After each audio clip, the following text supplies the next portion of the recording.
Hello, ഈ ചെറിയ കോഴിക്കൂടിൻ്റെ പരിപാടിയിലാണ്. ഇത്രയും സ്പേസ് ഇങ്ങനെ വെറുതെ കിടക്കുകയാണ്. അപ്പോൾ കോഴിക്കൂട് ഉണ്ടാക്കൽ തുടങ്ങിയിട്ട് ഇപ്പോൾ ഒരാഴ്ചയായി, പകുതി പണി പോലും ആയിട്ടില്ല. അതാണ് നമ്മുടെ കോഴിക്കൂട്. ഇവിടെ മുകളിൽ 2 തട്ടുണ്ട്, താഴെ രണ്ടെണ്ണം. നടുക്ക് തിരിക്കാനുണ്ട്, 2 കോഴിക്കൂടിനെ നടുക്ക് തിരിക്കാനുണ്ട്. പിന്നെ ആ സൈഡ് കുറച്ച് മറയ്ക്കാനൊക്കെ ഉണ്ട്, പണി കഴിഞ്ഞിട്ടില്ല.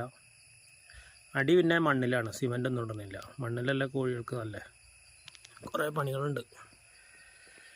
അവിടെ നെറ്റടിക്കണം, മോള് പട്ടികയൊക്കെ അടിച്ച് മോള് റെഡിയാക്കണം. ഇവിടെ ആദ്യം ഒരു കോഴിക്കൂട് ഉണ്ടായിരുന്നു നമുക്കിവിടെ. ഇതിൽ കോഴികളൊക്കെ ഉണ്ടായിരുന്നു. ഒരു കോഴീനെ കൊണ്ടുവന്നാണ്, പിന്നെ അതൊരു 5-6 ആയായിരുന്നു. അത്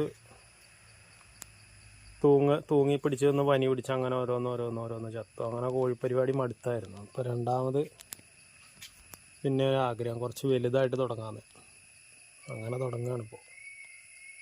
ഒന്നും ആയില്ല, പണിയൊന്നും ആയില്ല. നെറ്റൊക്കെ വാങ്ങി നെറ്റൊക്കെ അടിച്ച് വലിയ പൈസ കളഞ്ഞിട്ടുള്ള പരിപാടിയൊന്നുമല്ല. മരമൊക്കെ നമ്മളവിടെ ഉണ്ടായിരുന്നു. പഴയ വീട് മുകളിൽ ഇരുമ്പാക്കിയപ്പോൾ അതിൻ്റെ ഉത്തരവും കഴുക്കോലും പട്ടികയൊക്കെ ഉണ്ടായിരുന്നു. അതൊക്കെ അടിച്ചിട്ടുള്ള പരിപാടിയാണ്. നെറ്റിന് മാത്രമേ പൈസ പോയിട്ടുള്ളൂ, വേറെ ഒന്നിനും പൈസ മുടക്കിയിട്ടൊന്നുമില്ല. വിജയിക്കുമെന്നൊന്നും അറിയില്ലല്ലോ, അപ്പോൾ അതുകൊണ്ട് ചെറിയ രീതിയിലേക്കാണ് ഉണ്ടാക്കിയത്. പണിതുകൊണ്ടിരിക്കുകയാണ്. ഈ ആഴ്ച എങ്ങനെയും തീർക്കണം. എന്നിട്ട് കുറച്ച് കോഴീനെയൊക്കെ മേടിക്കണം എന്നാണ്.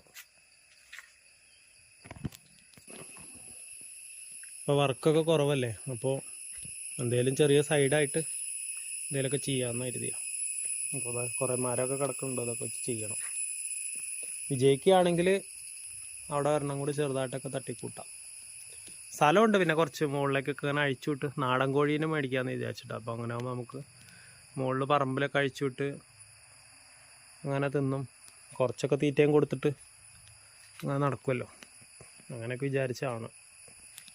അപ്പോൾ കോഴിക്കൂടിൻ്റെ പണി ആദ്യം കഴിയണം, എന്നാലേ ബാക്കി പരിപാടികളൊക്കെ നടക്കുകയുള്ളൂ. ഇതിപ്പോൾ ഒന്നും ആയില്ല. ഈ സൈഡിൽ പിന്നെ ബാത്റൂമിൻ്റെ ഒരു സൈഡ് ഭിത്തിയുണ്ട്, അതുകൊണ്ട് അവിടെ അത്രയും സ്ഥലം നമുക്ക് ഒന്നും ചെയ്യാതെ ലാഭം കിട്ടി. ഭിത്തിയുള്ളതുകൊണ്ട് അവിടെ നെറ്റൊന്നും അടിക്കണ്ടല്ലോ, അത് ലാഭമായി.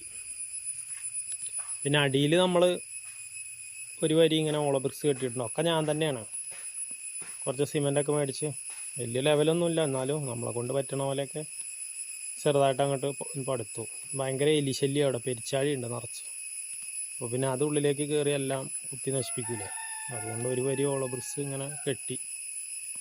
ആ സൈഡിലും അതേപോലെ തന്നെ ഈ വിറക് വരയുടെ തൂണുണ്ടായിരുന്നു 3 എണ്ണം. അതുകൊണ്ട് അവിടെയും കാലിൻ്റെ ആവശ്യമൊന്നും വന്നില്ല. അതിൽ 2 പട്ടിക വെച്ചടിച്ചു. അതുകൊണ്ട് അതിലേക്ക് നെറ്റൊക്കെ അടിക്കാൻ വേണ്ടി അങ്ങനെ പട്ടിക വെച്ചടിച്ച് അതിലേക്കാണ് വെച്ചടിച്ചത്.